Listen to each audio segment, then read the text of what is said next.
The wind howled low across the dry earth, kicking up dust as the sun dipped below the jagged horizon.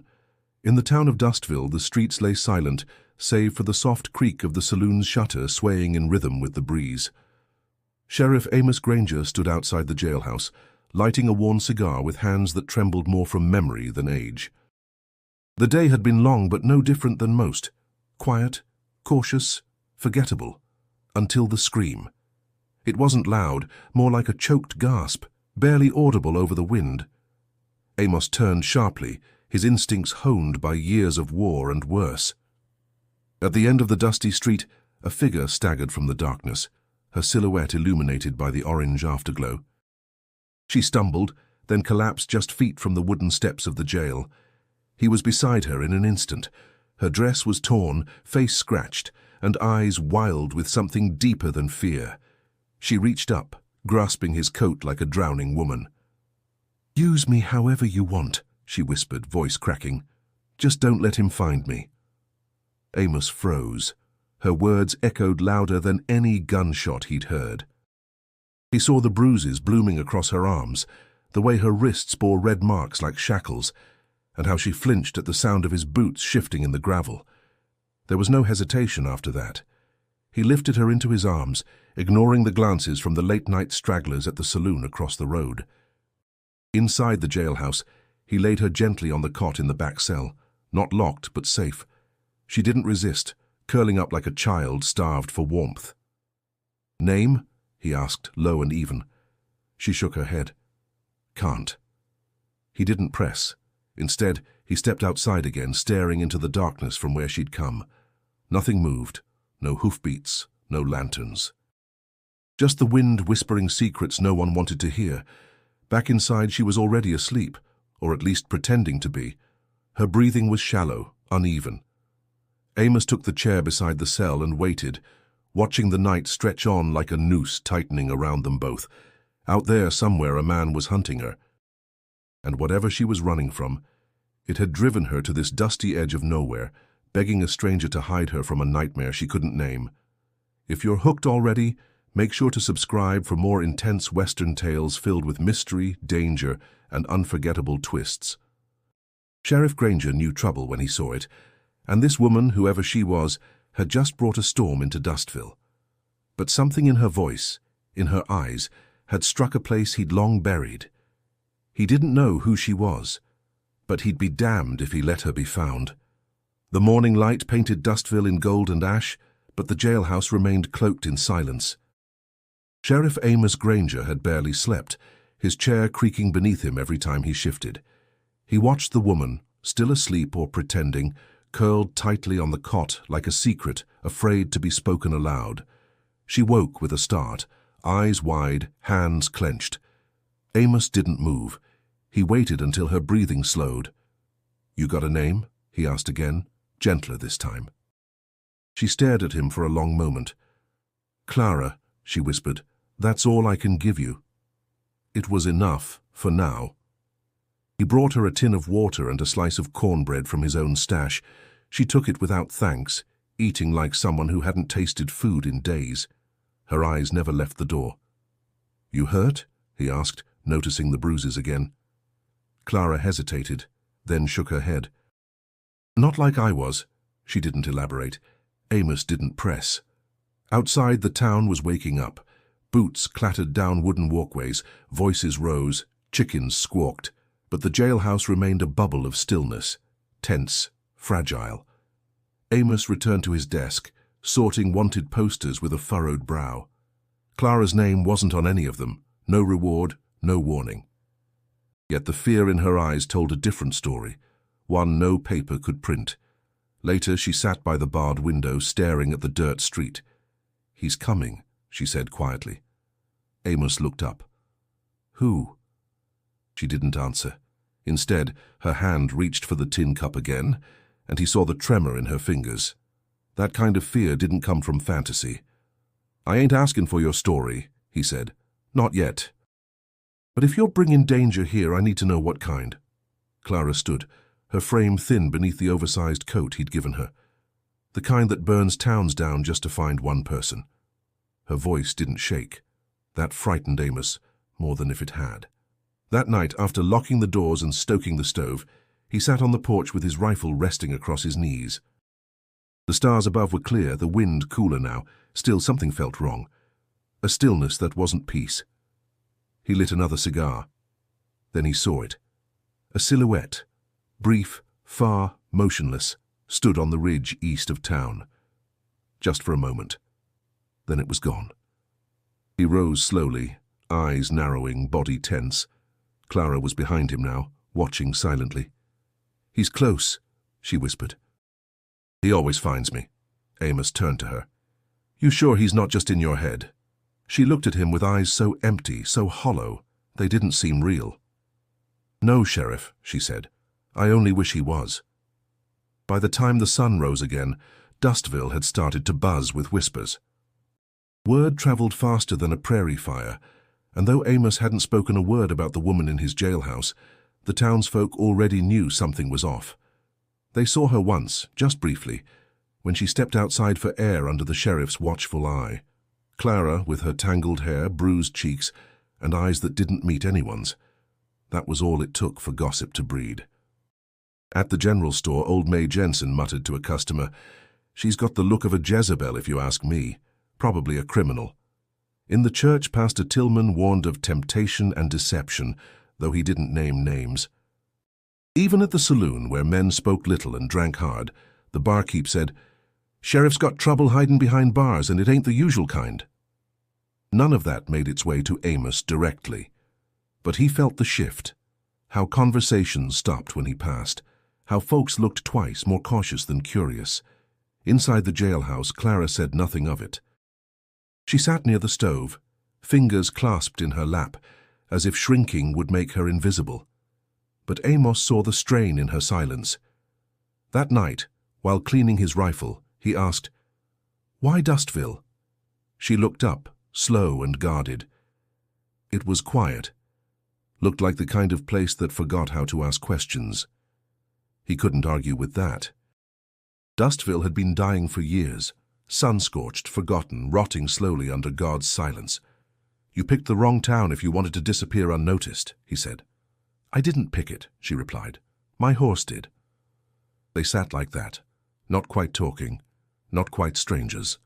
Later, Amos went to the porch again, a habit now, eyes always scanning the ridge. No movement.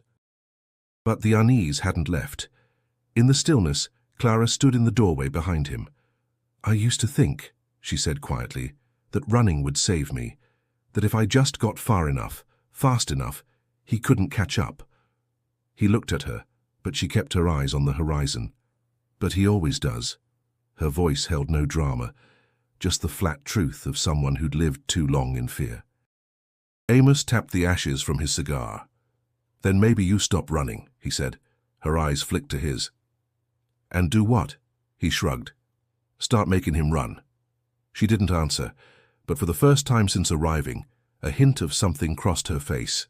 Not quite hope, not quite courage, something in between. Just before dawn, a lone rider was spotted leaving the saloon, heading west. Amos watched the dust trail vanish into the horizon. He had a feeling the quiet wouldn't last. He came just after noon. Tall, lean, dressed in black from boots to hat, with a polished revolver gleaming at his side. His horse moved like smoke, silent and sure. The townsfolk paused in their tracks as he passed, drawn by something they couldn't name, some unnatural calm, the kind that came just before a killing. He tied his reins outside the saloon, stepped through the swinging doors, and ordered a drink with a voice like silk dragged over broken glass. "I'm looking for a woman," he said, loud enough for everyone to hear. No one spoke. "Red hair, fair skin." Answers to Clara, though she's used other names. The barkeep swallowed hard. "Ain't seen her." The man in black smiled, but it never reached his eyes. "You're sure?" Before the barkeep could answer, the stranger dropped a gold coin on the counter. "Let me know if you do." Back at the jailhouse, Amos was cleaning his second pistol when Deputy Franklin burst in. "Sheriff, there's a man in town asking about your guest." Amos stood slowly, holstered his weapon, and said only, "Where?" Franklin led him to the saloon, where the stranger was already seated, sipping whiskey like he owned the room. Their eyes met across the distance. Amos steady, the stranger smiling like a man who knew the ending already. "Sheriff Granger," he said, rising. "Name's Silas Kane. I'm tracking a fugitive. Dangerous woman, escaped custody weeks back." "What's she wanted for?" Amos asked, voice hard. "Murder," Silas said smoothly. "My brother's." Amos studied him, reading the gaps between words. Silas was too smooth, too prepared. "You got papers?" he asked. Silas reached into his coat, pulled a folded slip, and handed it over. It was an old bounty, unsigned and vague. "No official seal." "This ain't valid," Amos said, folding it back. Silas's smile widened. "Paper or not, she's mine to bring in." "That ain't how it works here." For a moment, the saloon held its breath. Silas stepped closer. "You hiding her, Sheriff?" Amos met his gaze. "She's not in custody, so she ain't mine to hand over." Their eyes locked. No one moved. Finally, Silas chuckled and stepped back. "Well, maybe I'll stay a while, see if she turns up." He tipped his hat and left. Amos stood still, heart steady but burning. He knew now what Clara had meant. The devil wore a kind face, and he'd walked into Dustville bold as daylight. That evening, Clara stood by the window watching the street with haunted eyes. "He found me," she said. Amos nodded. "He's not a bounty hunter," she whispered. "He's my husband." He looked at her, then back toward the fading street. "And he's killed before," she added. "He'll do it again." The storm outside was nothing compared to the one brewing inside Amos Granger's mind. For the first time in years, he found himself uncertain of his choices, of his heart, of the quiet weight Clara had brought into his world. She stood by the stove, shoulders tense, lips tight. The light caught the edge of her bruises, faded now but still loud in what they told. "He'll come at night," she said. "He always does." Amos sat in silence. His badge felt heavier than usual. He had taken an oath, but oaths never spoke of things like this, of women with hunted eyes and men who wore charm like a skin. He glanced at his rifle, then at Clara. "You don't have to be afraid anymore." She turned to him, that same flicker in her eyes from days before, half hope, half disbelief. "You don't know what he's capable of." "I've seen men like him," Amos said. "Back in the war. They wear civility like a mask. But when it slips—" She nodded slowly. "He held me for 6 years. I stopped being a person after 2. He wanted to ask why she'd stayed, but he didn't. Survivors didn't owe explanations. Outside, Dustville was restless. The preacher spoke louder at Sunday service. The blacksmith didn't nod when Amos passed. Fear was growing roots. Some whispered that harboring a fugitive would bring ruin. Others saw Amos as the last good man in a town that had lost its teeth. That evening, a knock rattled the jailhouse door. It was Mayor Colton and Pastor Tillman, both grim. "We heard who that man is," the mayor said. "The girl's his wife. She belongs with him." "She belongs where she's safe," Amos replied. Tillman stepped forward. "You can't protect everyone, Sheriff. What if others get hurt? What if she's lying?" "She ain't," Amos said flatly. "And I don't abandon people just 'cause it's easier." They left without shaking hands. Later that night, Clara told him everything. She spoke of how Silas Kane had married her when she was 17, how his kindness soured into control, then into punishment. She showed Amos the scar behind her ear, a straight line where he'd once pressed steel. "I escaped 3 times, she said. "Each time he found me. Each time he made it worse." Amos didn't interrupt. He let her talk until her voice gave out, until the silence was heavy with truth. Then came the crash. Glass shattered at the front window. A shadow moved across the doorway. Amos was already on his feet, gun drawn. Clara froze. Shots rang out. Bullets tore into the wood around them. Amos returned fire, pulling Clara behind the desk. Outside, hooves thundered away. He exhaled sharply, ears ringing. "He's not just here," he said. "He brought others." Clara nodded. "He always does." Blood darkened Amos's shirt at the shoulder, where a bullet had grazed him during the ambush. He sat stiffly in the chair while Clara tore strips from an old bedsheet and pressed them against the wound. Her hands were steady, but her face had gone pale. "You need a doctor," she murmured. "We don't have one," he replied. "Not since Doc Evans left last spring." She tied the bandage with surprising care, tugging it tight. "Then try not to die." Amos chuckled through the pain. Not planning to. Outside, the town slept nervously. The mayor had posted 2 men at the church door. The saloon had shuttered early. Everyone felt the tension now. Silas wasn't just a man hunting a wife. He was a predator marking his territory. Inside the jailhouse, Clara looked different. The fear was still there, but something sharper had joined it. Resolve, maybe. Defiance. "I should have finished him the first time," she said, "but I was too scared. I kept thinking he'd change. That if I just did what he asked, he'd stop." Amos looked at her. "He won't." She met his eyes. "I know." They spent the next day gathering what little they could. Maps, ammunition, horses from the livery. Amos had a plan, risky but necessary. If they stayed, Dustville would burn. If they ran, maybe they could draw Silas away. Clara didn't argue. She loaded the rifles with practiced fingers, her face set. "I won't go back," she said, "not even if it kills me." "You won't have to," Amos replied. When word spread, they were leaving. Reactions were mixed. Some thanked Amos quietly for sparing the town. Others spit at his feet, blaming him for bringing the storm. But he didn't respond. He had no patience left for cowards. As dawn broke, Amos mounted his horse and looked down at Clara, who rode beside him with a rifle strapped to her back and determination in her eyes. "You ready?" he asked. She nodded. "I've been ready since the first time he hit me." They rode out through the East Trail, kicking up dust behind them.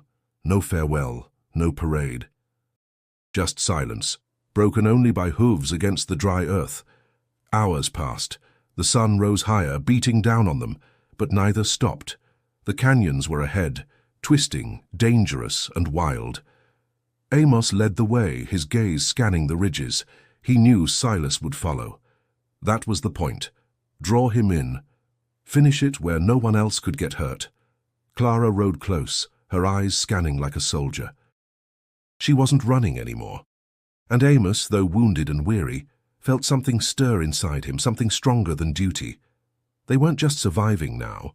They were hunting. The canyon loomed like the jaw of a beast, jagged cliffs on either side, shadows clinging to its ribs. Amos and Clara entered cautiously, the path narrowing beneath their horses. Above them, vultures circled. The silence was dense, heavier than the heat. Clara gripped the reins tighter. "Feels like a trap." Amos nodded. "That's 'cause it is." He dismounted, checking the high ledges, eyes scanning for glints of steel or shifting rock. But the canyon gave nothing away. They continued deeper until a shot rang out. Amos ducked instinctively.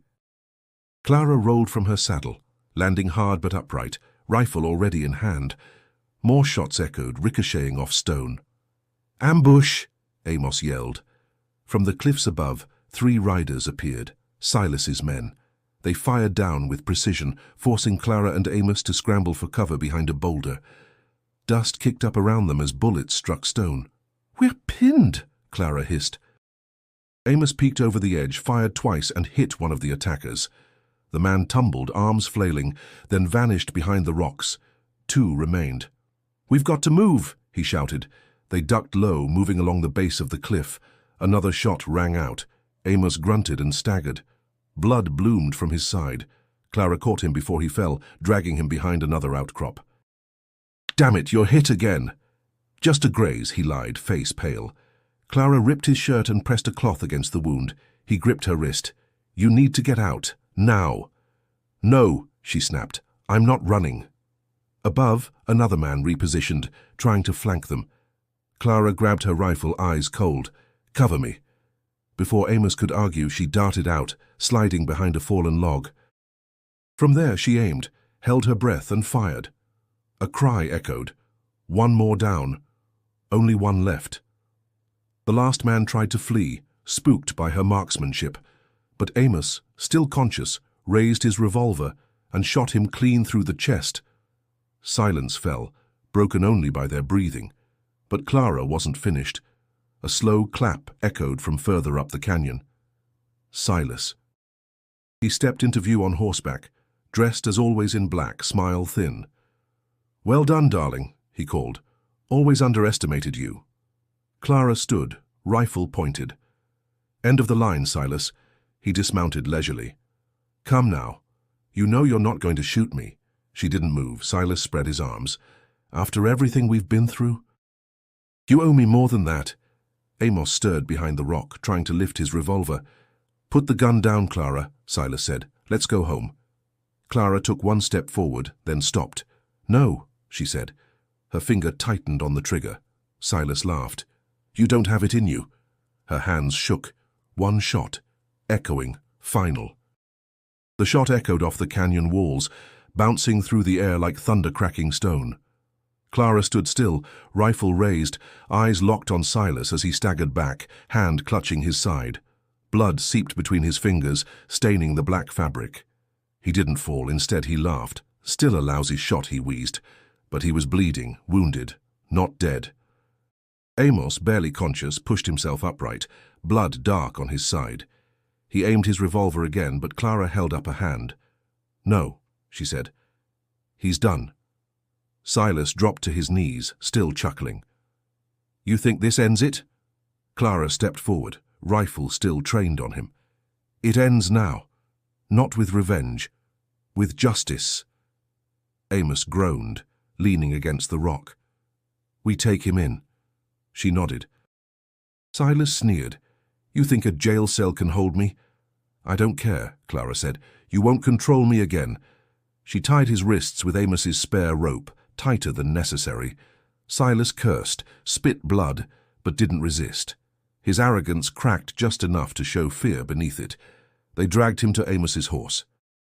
Clara climbed into the saddle, propped Amos behind her, and with Silas tied across the second mount, they began the long ride back. Dustville appeared at dusk. No one cheered, no one came running, but curtains shifted. Faces peeked from windows. The lawman returned, bleeding but alive. The woman beside him sat tall. The man in black, chained and broken, rode behind them like a defeated ghost. At the jailhouse, Clara locked Silas in the very cell she'd once hidden in. He laughed again, but it was hollow now. "This town won't keep me long," he muttered. Amos slumped into his chair, wincing. "Maybe, but I will." Clara stood by the bars, watching him. "You'll face trial," she said. "And if there's any justice left in this world, they'll bury you deep." Silas looked at her with something almost like pity. "You think you're free, don't you?" Clara didn't blink. "I know I am." She turned her back on him, for the first time. Outside, the sheriff's badge still gleamed on Amos's chest, dulled only by dust and blood. "I owe you my life," Clara whispered. "No," he said. "You took it back yourself." For a moment there was quiet. Then a rider appeared on the horizon, fast, purposeful, kicking up a storm of dust. He wore a dark hat and rode like fury. Clara's breath caught. Amos reached for his rifle. "Who is it?" he asked. Clara stared into the rising dust cloud, dread spreading like fire in her chest. "His brother," she said. Amos stood, still weak but steady. "It ain't over yet." Clara looked at the man behind bars, then to the horizon where another shadow approached, and she knew. The fight for freedom was never just once. The rider didn't slow as he neared Dustville. His horse thundered through the dirt road like a cannonball, eyes wild, mane soaked in sweat. From the church steps, Clara and Amos watched him approach, rifles ready. The town behind them was tense. People shuttered windows, bolted doors, whispered prayers. Clara tightened her grip. "That's him." The rider halted in front of the jailhouse and dismounted with practiced fury. Taller than Silas, broader too, with the same ice-cold eyes and a jaw that never learned how to bend. He didn't introduce himself. "You've got my brother," he said. Amos didn't flinch. "He's alive, barely." The man spat into the dirt. "Should have killed him yourself. Now I'll do it for you." From the cell, Silas laughed. "Told you," he called. "Can't cage the Cain blood." Clara stepped forward. "You'll leave. Now. Or you'll end up just like him." The man stared at her, surprised. "You're Clara?" She didn't answer. He smiled cruelly. Didn't think you had it in you.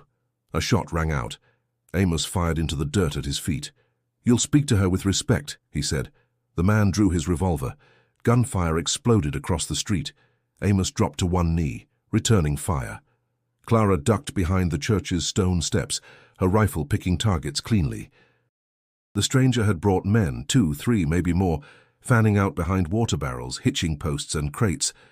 Dustville roared to life, but something had changed since the last time. This time, the people didn't run. Old Ben from the smithy stepped into the street with his shotgun. May Jensen appeared with a pistol trembling in her aged hand. Even Pastor Tillman fired from behind the chapel doors. Clara moved with precision, her face hard with memory. She saw Silas's brother behind the general store now, crouched and firing. She took aim. He saw her first. A bullet grazed her arm. She dropped her rifle but didn't retreat. He stepped forward, confident, sure he had her.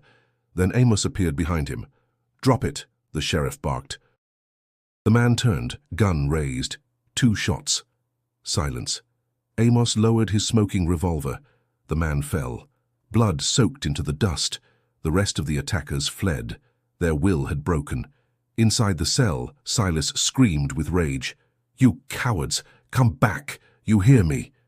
But no one did. The town was quiet again. Gunsmoke drifted like ghosts over the broken silence. Amos stood, breath ragged, wounded but upright. Clara retrieved her rifle, eyes scanning the horizon, but it was done. Silas's reign had ended, not by force but by unity. The town had chosen. Amos looked at Clara. She nodded. They had won. But more than that, they had changed Dustville.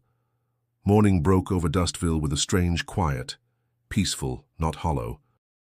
The kind of silence that comes after something has been set right. Smoke still lingered in the air, not from fire, but from battle. Yet the town remained standing.